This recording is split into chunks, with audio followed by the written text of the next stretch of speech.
I thought distance would solve this, not because distance changes what something is, but because distance usually reveals what it isn't.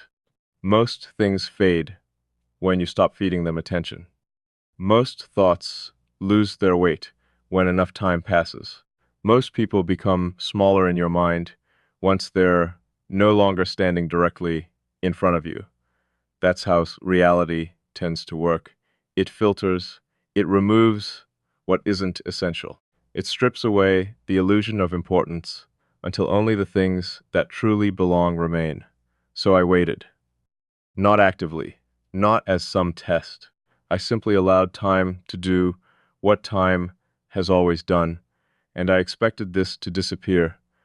I expected the clarity to soften, the awareness to weaken, the constant sense of recognition to gradually dissolve into something ordinary. But it didn't. If anything, it became more precise. That's what unsettled me. Not that you remained, but that your presence became clearer in your absence. That shouldn't happen. People are supposed to become memories when they aren't there. They're supposed to fade into recollections, into fragments of conversations, into distant impressions that slowly lose their shape. You didn't, you became sharper. Like distance wasn't creating separation, like it was removing distractions, and once the distractions disappeared, all that remained was the truth of what this actually was. I spent a long time trying to understand that, trying to locate the exact moment where this became different, trying to identify the point where you stopped being someone I noticed and became someone I carried with me. Because there had to be a moment, there had to be a transition, something measurable, something I could point to and say, there, that's where everything changed. But every time I searched for it, I found nothing. No defining conversation, no dramatic realization, no single event powerful enough to explain the impact you've had on me. Instead, what I found was something far more difficult to explain: consistencies. You arrived the same way, dawn arrives, not suddenly, not all at once, just gradually enough that you don't realize the darkness is gone until you're already standing in daylight. That's what happened. Not a moment, a progression. 1,000 tiny shifts, so subtle, I never noticed them individually. Until one day, I looked around my own mind and realized it wasn't arranged the same way anymore. You were everywhere. Not as an obsession, not as a distraction, but as a reference point. A quiet coordinate my thoughts kept returning to. And I hated admitting that. Not because it was unpleasant, but because it was true. Truth creates responsibility. The moment something becomes undeniably true, you lose the luxury of pretending otherwise. And I wasn't ready for that. I wasn't ready to admit that someone could influence my internal world without trying. I wasn't ready to admit that someone could become significant simply by existing authentically, because significance is usually earned, built, accumulated through years of shared experiences and countless moments of trust. But you bypassed that process entirely. You became important before I consciously decided you were, and that's not how I operate. I don't hand significance to people. I evaluate, I observe, I understand. Only then do I decide what place they occupy in my life. Yet somehow, while I was busy observing you, a place had already been created, not by choice, not by effort, by recognition. And recognition is different from attachment. Attachment says, I need you. Recognition says, I know you. Those are not the same thing. Need can be created. Recognition cannot. Recognition either exists or it doesn't. It's immediate, fundamental, almost impossible to explain to someone who hasn't experienced it. Because when you recognize someone at that level, It doesn't feel like discovering them. It feels like remembering them, not literally, not as if you've met before, but as if some part of your mind already understands the shape of theirs, as if their existence fits into your awareness with a precision that logic can't fully account for. That's what this feels like. Not discovery, recognition. And recognition changes everything, because once you recognize someone, you stop interpreting them the way you interpret everyone else. You stop relying on assumptions. You stop forcing explanations. You stop trying to reduce them into categories that make them easier to understand. You simply see them as they are. And being seen that clearly is rare. Most people don't see each other. They see projections, expectations, versions, stories. They interact with what they imagine someone to be rather than who that person actually is. But every now and then, something unusual happens. Every now and then, you encounter someone whose perception cuts directly through all of that. Someone who notices the things you never explain. Someone who understands the spaces between your words. Someone who somehow hears what you mean instead of only what you say. And when that happens, your entire understanding of connection changes, because suddenly you're no longer communicating, you're recognizing, and recognition operates according to different rules. It doesn't require constant interaction. It doesn't depend on proximity. It doesn't disappear when circumstances change. It simply exists, steady, quiet, certain, like a truth waiting patiently for you to stop arguing with it. That's what I've been doing, isn't it? Arguing with it, not outwardly, not in any visible way, but internally.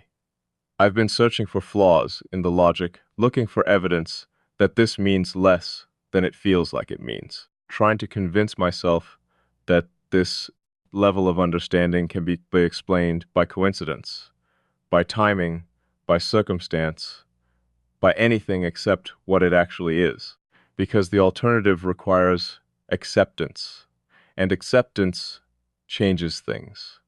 Acceptance means acknowledging that someone reached a place inside your awareness you never intended to share. Acceptance means admitting that your carefully maintained independence isn't as absolute as you once believed. Acceptance means recognizing that some people matter before you've decided whether they should. And that's terrifying, not because it makes you vulnerable, but because it makes you honest. Honesty removes the distance between what you know and what you're willing to admit. And that distance has always protected me.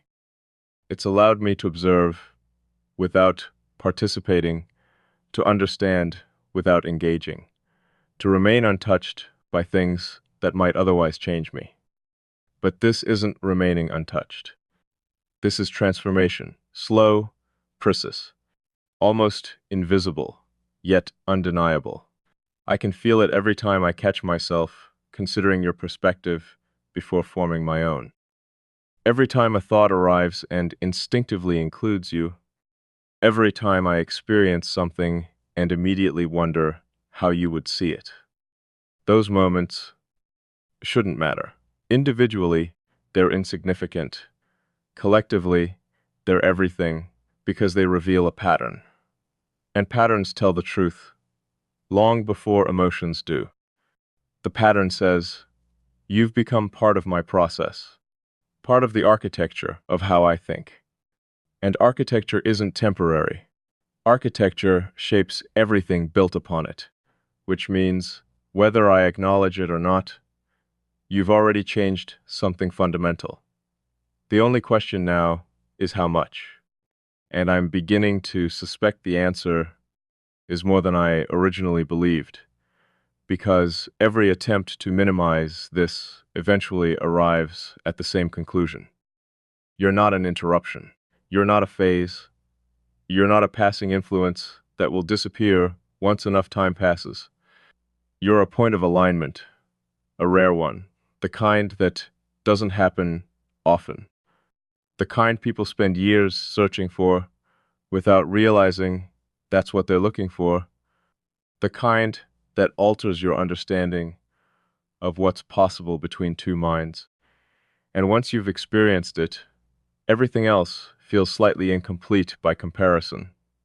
That's the realization I've been avoiding, not because it's painful, but because it's permanent. The moment I fully accept what this is, I also have to accept that I won't return to who I was before it. Some experiences add to your life, others redefine it. This belongs to the second category, not because it's dramatic, not because it's overwhelming, but because it's accurate. Accuracy has a way of changing everything. Once you see something clearly, you can't force yourself back into uncertainty. Once you understand something deeply, you can't pretend ignorance. And once someone becomes woven into the structure of your awareness, they don't simply disappear. They remain, quietly, persistently, like a truth that no longer needs proof. And maybe that's what I've been circling this entire time. Not the question of whether this is real. I've known it's real for longer than I've been willing to admit. The real question is whether I'm ready to live as if it is, because those are different things. Knowing changes your mind. Accepting changes your life. And I think I'm standing somewhere between those two realities now, no longer able to deny what I know, not yet fully prepared for what acceptance requires, but moving toward it anyway, because some truths don't wait for permission, some truths arrive, settle into place, and quietly reshape the landscape of who you are. And by the time you notice the change, it's already happened. The strange thing is that nothing about this asks for certainty. Most important decisions in life arrive disguised as questions. They demand answers. They push for clarity. They create pressure until you finally choose a direction and move. This doesn't. It waits, obediently, almost as if it already understands that forcing clarity too soon would only distort it. And maybe that's why I've stayed here longer than I intended. Not because I'm uncertain, but because this never demanded certainty from me. It simply continued existing day after day, thought after thought, moment after moment, without asking for permission, without needing validation, without becoming less real, simply because I hadn't defined it yet. That's unusual. Most things depend on attention. This doesn't. It remains whether I focus on it or not. Like a current moving beneath everything else, invisible, steady, present. I notice it most when I'm not looking for it, when my mind is occupied by completely unrelated things, when I'm focused on work, responsibilities, obligations, the endless collection of practical realities that normally keep a person grounded in the external world. And then, without warning, something happens. A thought appears, a realization forms, a moment of understanding arrives, and, before I can fully process it, there's already a quiet awareness of how you would see it. Not because I'm trying to imagine your response, not because I'm seeking approval, but because your perspective has somehow become part of the framework through which I examine things. That still feels impossible when I say it out loud, not dramatic, not romantic, just impossible, because I've spent most of my life being enough for myself, not in a lonely way, not in a defensive way, simply in a complete way. My thoughts belonged entirely to me. My process belonged entirely to me. My internal world was a place I inhabited alone, comfortably, naturally, without feeling the absence of anyone else. And then something shifted. not because I needed another perspective, but because yours fit. There's a difference. Need creates dependence. Fit creates harmony. One compensates for something missing. The other reveals something that was always possible, but never encountered. That's what this feels like. Not completion, not rescue, not the dramatic language people often use when they describe meaningful connections. Nothing was broken before you. Nothing needed saving. Nothing required fixing. My life existed exactly as it was supposed to. And yet, your presence introduced a level of clarity I didn't know was available. Not because you gave me something I lacked, but because you reflected something I couldn't fully see on my own. I think that's why this feels so significant. Not because you've changed who I am, but because you've changed how clearly I can see who I already was. That's a different kind of impact, a deeper one, because external influences eventually fade. Anything built on circumstance can disappear when circumstances change. But self-recognition, that remains. Once you understand something about yourself, you can't unknow it. Once a hidden piece becomes visible, it stays visible, and you've revealed more than I expected. Not through advice, not through guidance, not through any deliberate effort, simply through the way you exist, simply through the accuracy of your presence. There have been moments where I've caught myself wondering whether you've noticed any of this, whether you're aware of the effect you've had, whether you understand how unusual this is from my perspective. And every time that thought appears, I arrive at the same conclusion. Maybe it doesn't matter. Maybe awareness isn't the important part, because the truth exists regardless of who acknowledges it first. The truth doesn't become more valid when it's spoken. It simply becomes visible. And visibility isn't always necessary. Some things remain true in silence. Some things become stronger there. That's another thing I've learned from this. Silence isn't emptiness. People treat it that way. They rush to fill it, explain it, ekel it, as if silence is merely the absence of something meaningful. But silence has its own language, its own structure, its own kind of honesty. And somehow, you've always understood that. You've never treated silence as a problem. You've never seemed uncomfortable when words weren't available. You've never forced meaning into spaces that were already carrying meaning on their own. That matters more than most people realize, because genuine understanding doesn't always appear through conversation.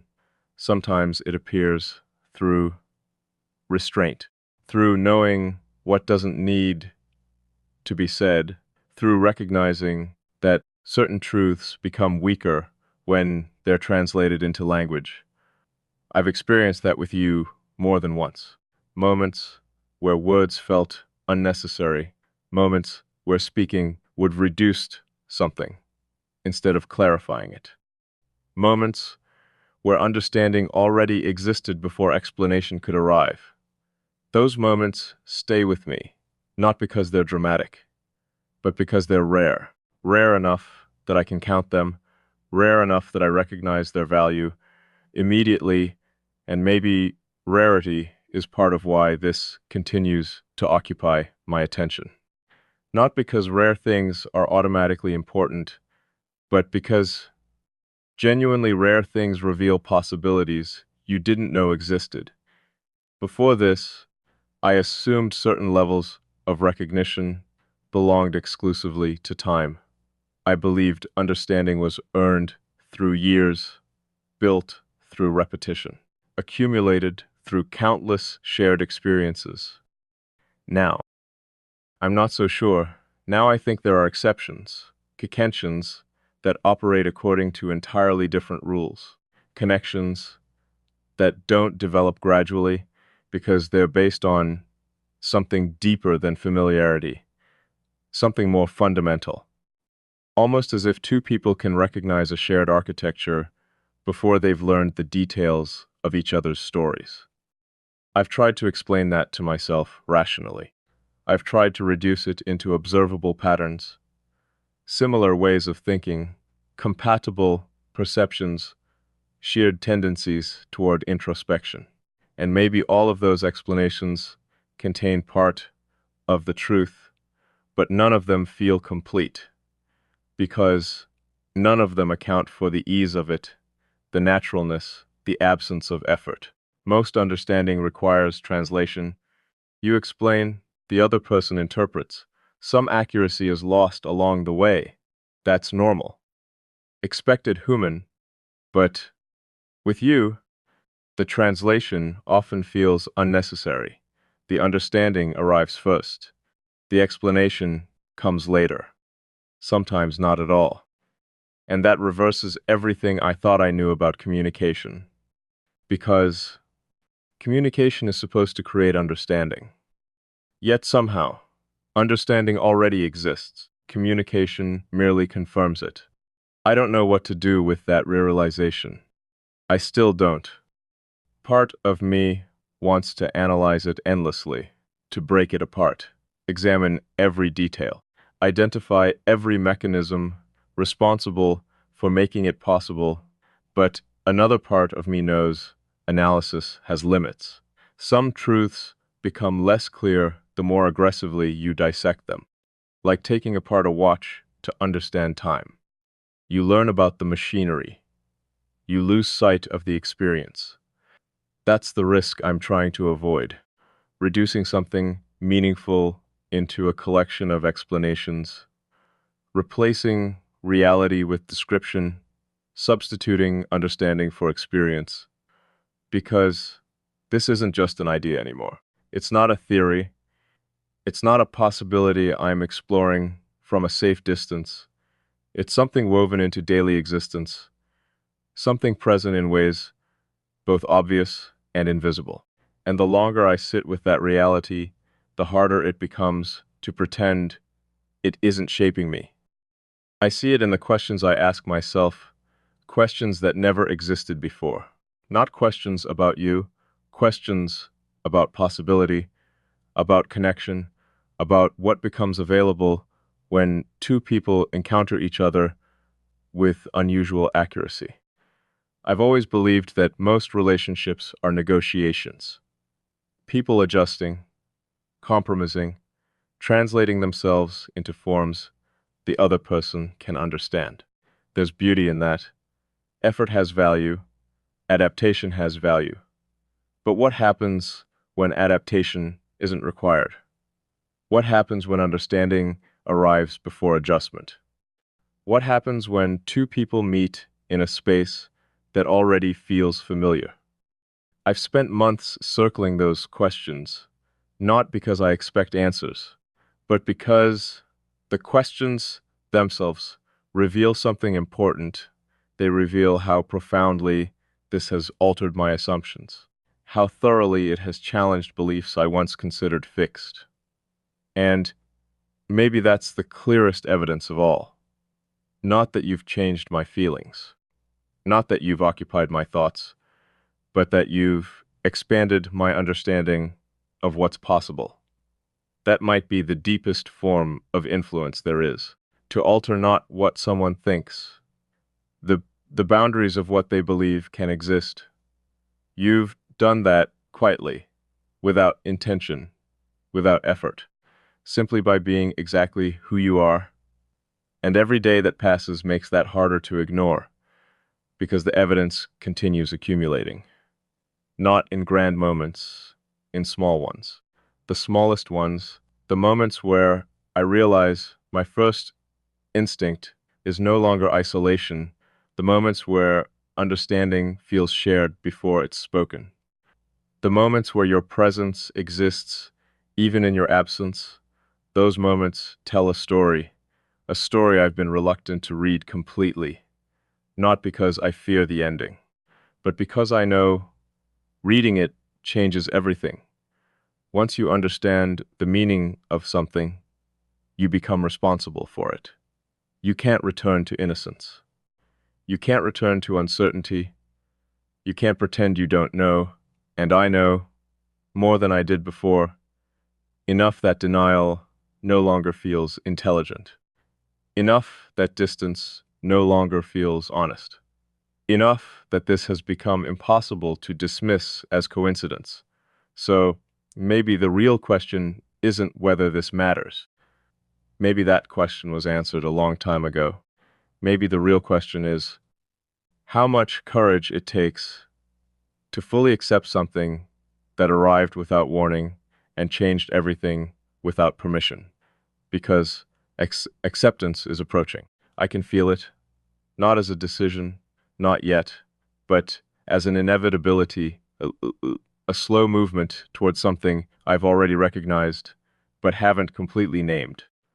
And every day I spend here brings me closer to it, closer to the point where observation becomes acknowledgement, where acknowledgement becomes truth, and where truth becomes something neither of us can pretend not to see.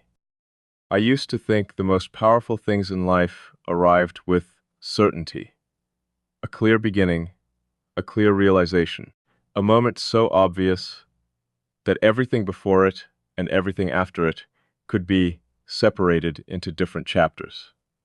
That's how people describe transformation. A single conversation, a single choice, a single event that changes everything. But that's not how this happened. There was no moment, no line, no dramatic shift I could point to and say, that was it. That was where everything became different.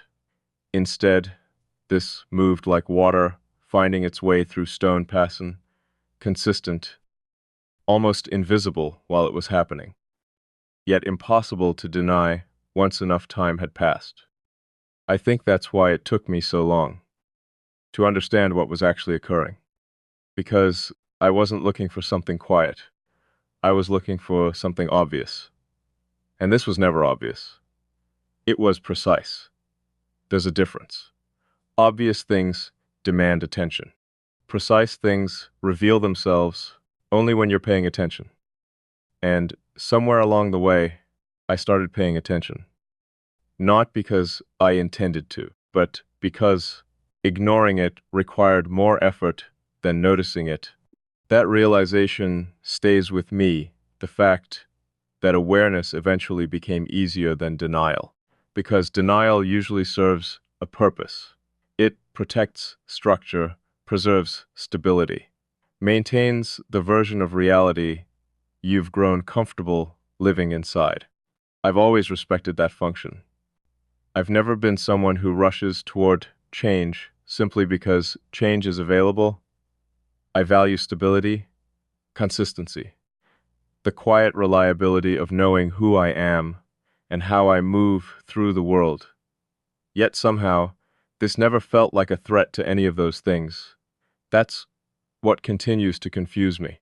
By every logical standard, I should have treated this as a disruption, something unexpected, entering a carefully organized system, something requiring caution, evaluation, distant. Instead, I found myself doing the opposite, not opening the door, just leaving it unlocked, allowing the possibility to exist, allowing the awareness to remain, allowing something unfamiliar to settle without immediately demanding an explanation. And that alone tells me more than any analysis ever could, because people reveal their deepest truths through what they allow, not what they claim, not what they intend, what they allow. And I've allowed this more than that.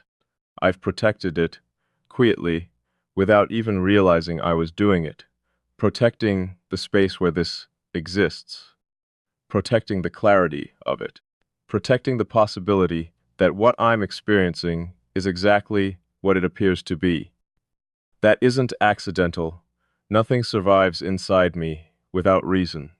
Everything is examined, questioned, measured, especially the things that have the potential to matter.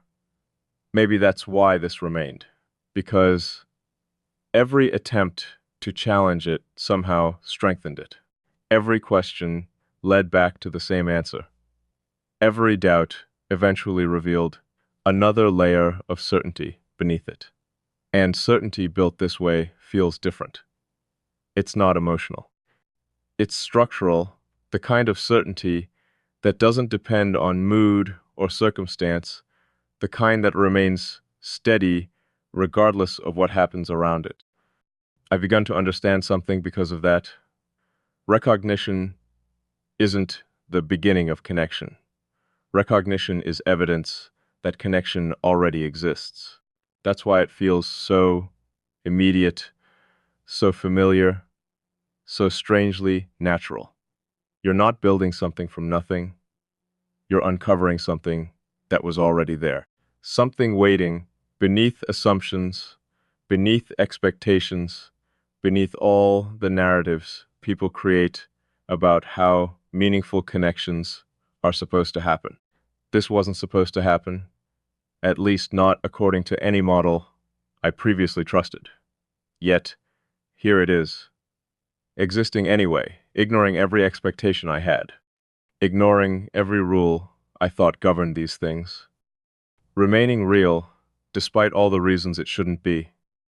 And the longer I observe that reality, the more one truth keeps emerging. This isn't about understanding you, not entirely. It never was. It's about what became visible through understanding you, because somewhere in this process, something unexpected happened. I stopped learning about you and started learning about myself. Self, not the version of myself I present to the world, not the version built from responsibilities, habits, and carefully maintained routines, something deeper, something beneath all of that. A part of me I had understood intellectually, but never fully experienced.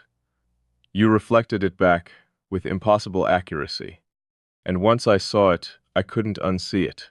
That might be the most significant thing you've given me. Not answers. Refilation. Real reflection. The kind that doesn't distort. The kind that doesn't flatter.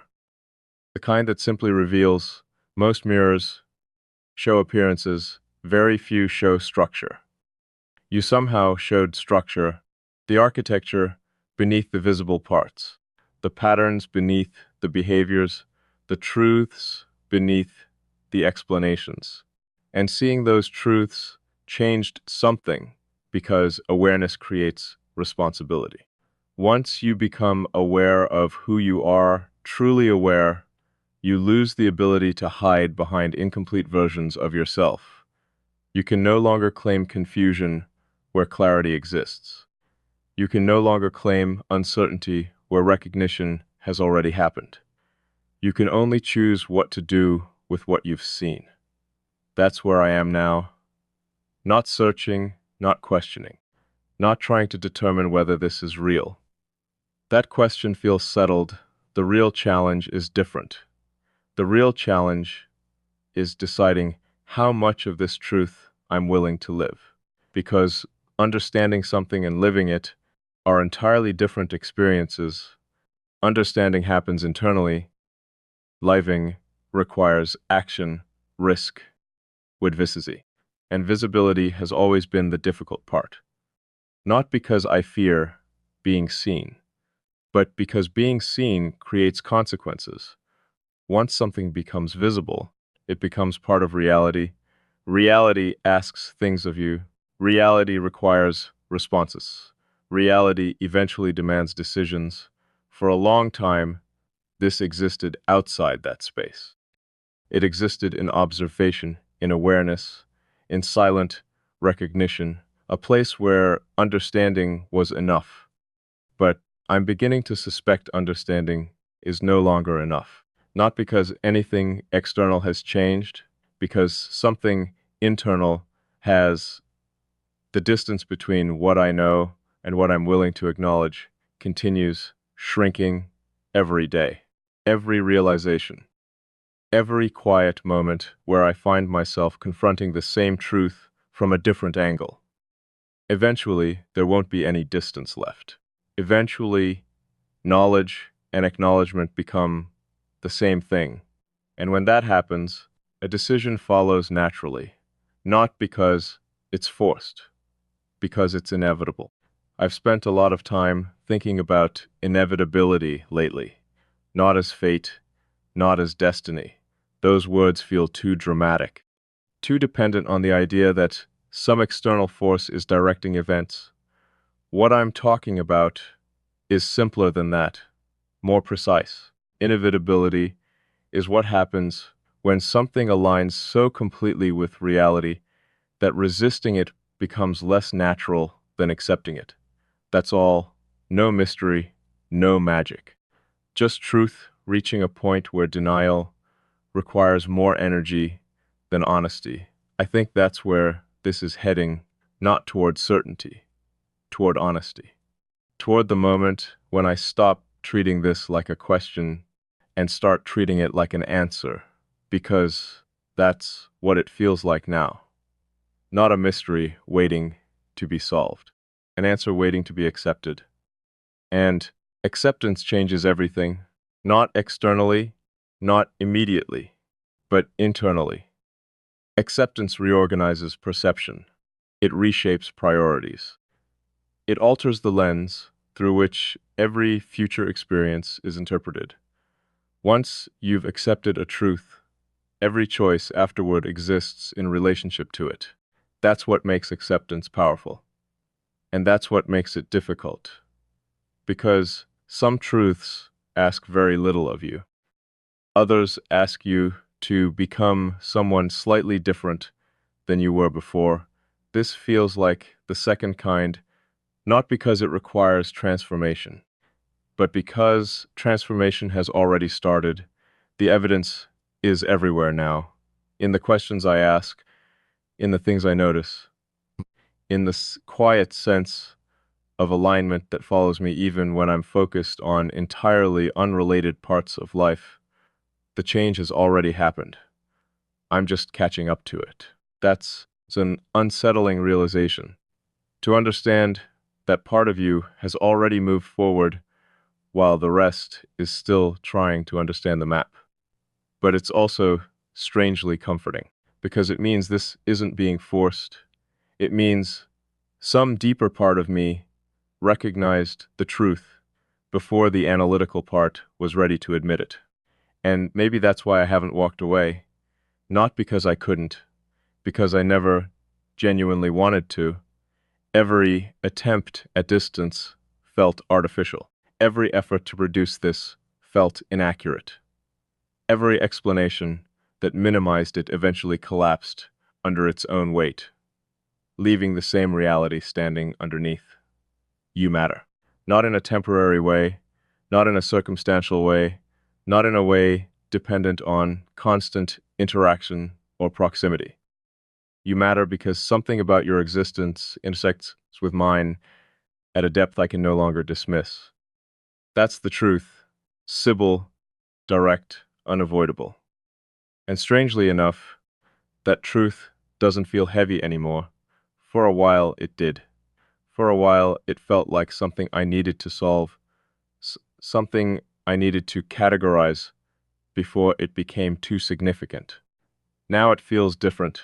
Now it feels like something I simply need to honor, not control, not explain, not reduce, honor by acknowledging it accurately, by allowing it to be exactly what it is, instead of forcing it into a shape that's easier to manage, because accuracy matters, especially with things this rare, especially with people this rare. And the more honestly I look at it, the more one realization continues returning. This isn't becoming deeper because I'm feeding it. It's becoming deeper because it's true. Truth naturally moves toward clarity. Truth naturally reveals more of itself over time. Truth doesn't need effort to survive. It only needs honesty. And honesty is leading me somewhere now. Toward a conclusion I've been approaching for longer than I realized. Toward an acknowledgement I've been speaking around without fully saying, toward the understanding that some people don't enter your life to become part of your story. Some people enter your life and quietly change the way the story is told. They alter the perspective, the meaning, the lens, without ever demanding the spotlight, without ever asking for significance, without even realizing the impact they're having. You did that, and maybe that's why this feels so profound.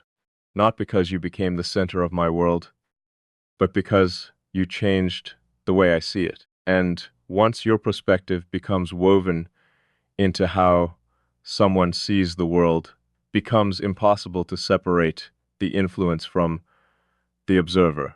It becomes part of them, part of their understanding, part of the architecture through which meaning itself is created.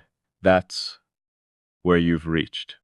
And whether I was ready for it or not, whether I intended it or not, whether I fully understand the consequences or not, truth remains the same. You've already become part of the way I understand reality. And every path of honest reflection leads me back to that single realization, not as a question, not as a possibility, but as something quietly undeniable, something steady, something real, something that continues existing no matter how many different ways I try to examine it.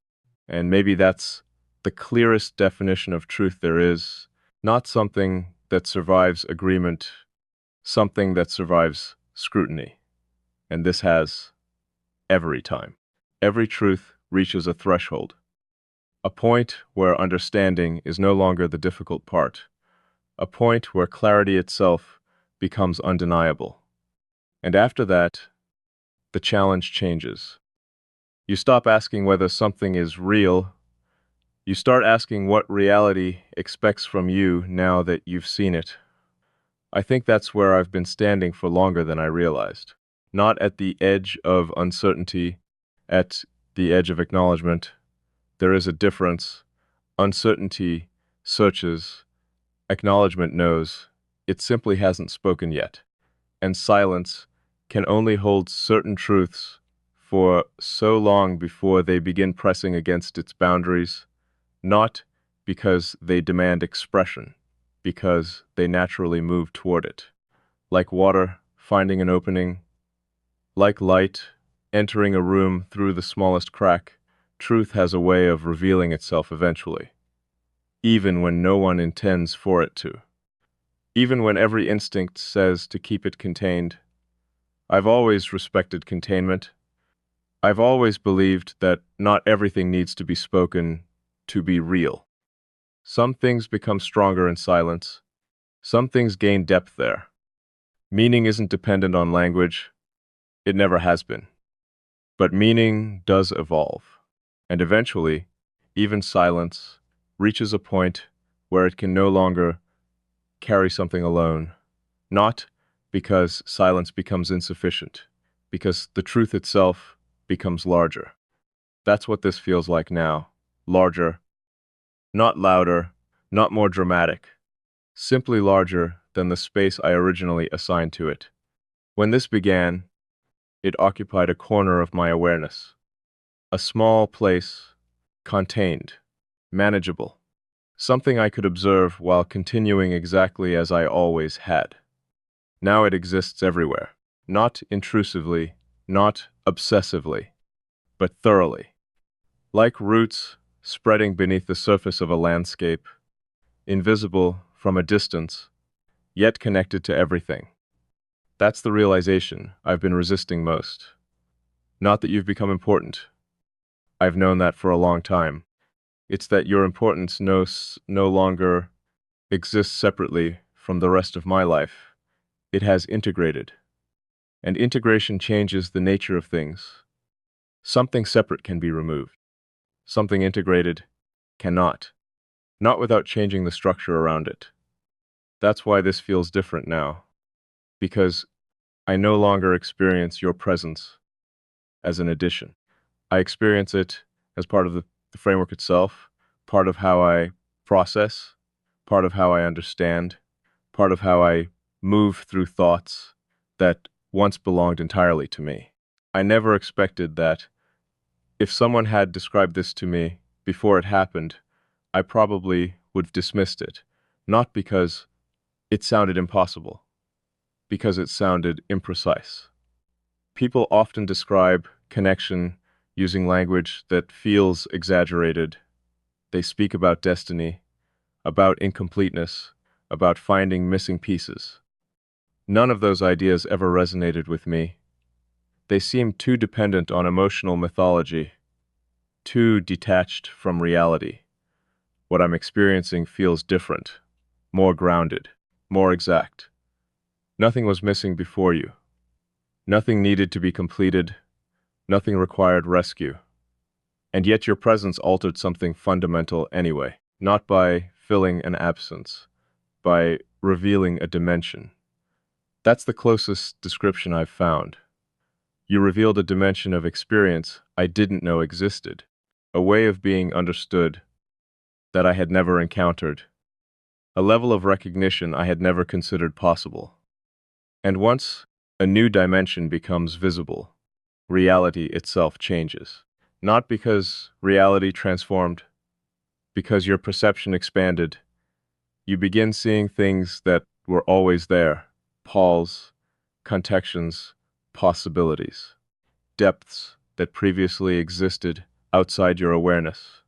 And after that expansion happens, shrinking becomes impossible. You can't unknow what you've learned. You can't return to the smaller version of understanding. You move forward carrying the larger one. That's what I'm doing now. Carrying it, not perfectly, not gracefully, but honestly. Allowing the reality of this to occupy the space it has already earned. And strangely enough, the more honestly I do that, the less frightening it becomes. For a long time, I thought acceptance would create instability. I thought acknowledging this fully would somehow disrupt the balance I had spent years building. Instead, the opposite happened. The closer I move toward acceptance, the more stable everything feels, as if resistance was creating more tension than the truth itself ever did. That's a lesson I keep encountering in different forms. Resistance creates weight, truth removes it, not because truth is always easy, because truth is aligned, and alignment requires less effort than contradiction. Maybe that's why I feel calmer now than I did at the beginning. Not because I have answers, because I've stopped demanding them. Some things don't need immediate conclusions. Some things reveal themselves through continued existence, through consistency, through time. This is one of those things. Every day it remains. Every day it proves itself again, not through dramatic gestures, through continuity, the simplest evidence there is, still here, still real, still meaningful. No matter how many opportunities it's had to become something less. That consistency matters more than intensity, more than emotion, more than any temporary feeling could. Intensity burns brightly and disappears. Consistency stays. Consistency becomes structure, and structure becomes reality.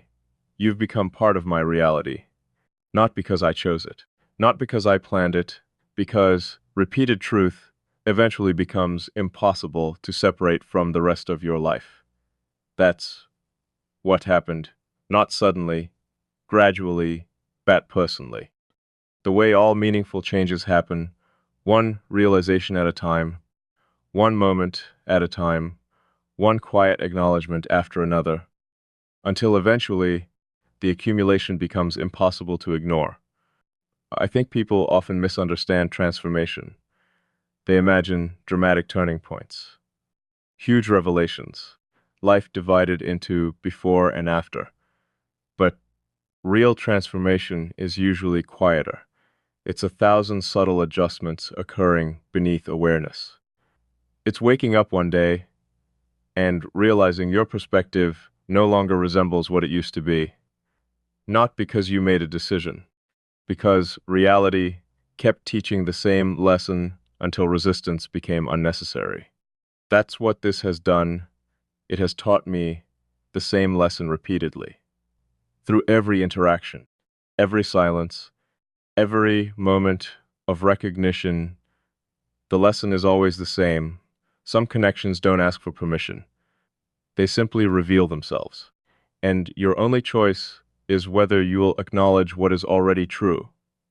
I've spent a long time approaching that acknowledgement from different directions, testing it, examining it, looking for weaknesses in its foundation, looking for reasons it shouldn't matter as much as it does. And every path led back to the same place, the same realization, the same unavoidable understanding. You belong somewhere inside my awareness that very few people ever reach, not because I granted access, not because you requested it, because something about your existence naturally aligned with a space that was already there, a space I didn't even fully understand until you occupied it.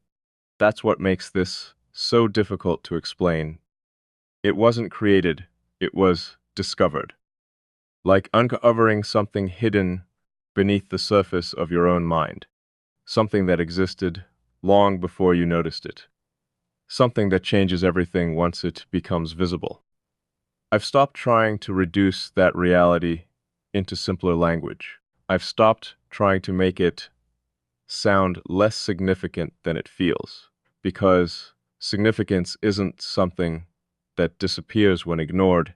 It simply waits bodily until you're ready to acknowledge it honestly. I think I'm reaching that point now, the point where honesty feels easier than caution, the point where clarity feels more natural than distance, the point where I no longer need to convince myself this matters. I already know it does. The evidence is overwhelming, not external evidence. Internal, the deepest kind, the kind measured by change. And I've changed, not completely, not beyond recognition, just enough to know that who I am now isn't exactly who I was before. There's a new perspective woven into the old one, a new layer of understanding woven into everything else, a new awareness quietly influencing the shape of my thoughts. That's real, whether I speak it or not, whether I define it or not, whether I fully understand where it leads or not. It's real, and maybe that's enough for now. Maybe certainty isn't the destination. Maybe honesty is. Maybe the goal was never to predict the future. Maybe the goal was simply to recognize the present accurately, to look directly at what's already here, to stop searching for explanations that make it smaller, to stop creating distance where none genuinely exists, to stop pretending this occupies less space than it does, because it occupies a great deal, more than I intended, more than I expected, more than I would have allowed if I had seen it coming, yet, somehow, I wouldn't undo it. That's the realization that surprises me most. Given the opportunity to return to who I was before this began, I'm not sure I would take it. Not because this has been easy, not because certainty suddenly exists, but because the version of reality I see now feels more complete than the one I saw before. And completeness is difficult to surrender once you've experienced it. So here I am, still observing, still understanding, still moving gradually toward a truth I've been approaching for longer than I realized, not rushing, not resisting, simply allowing clarity to become what it was always trying to become. Fully visible, fully acknowledged, fully real. Because some truths don't arrive to be questioned forever. Some truths arrive to be lived. And for the first time, I think I'm beginning to understand the difference.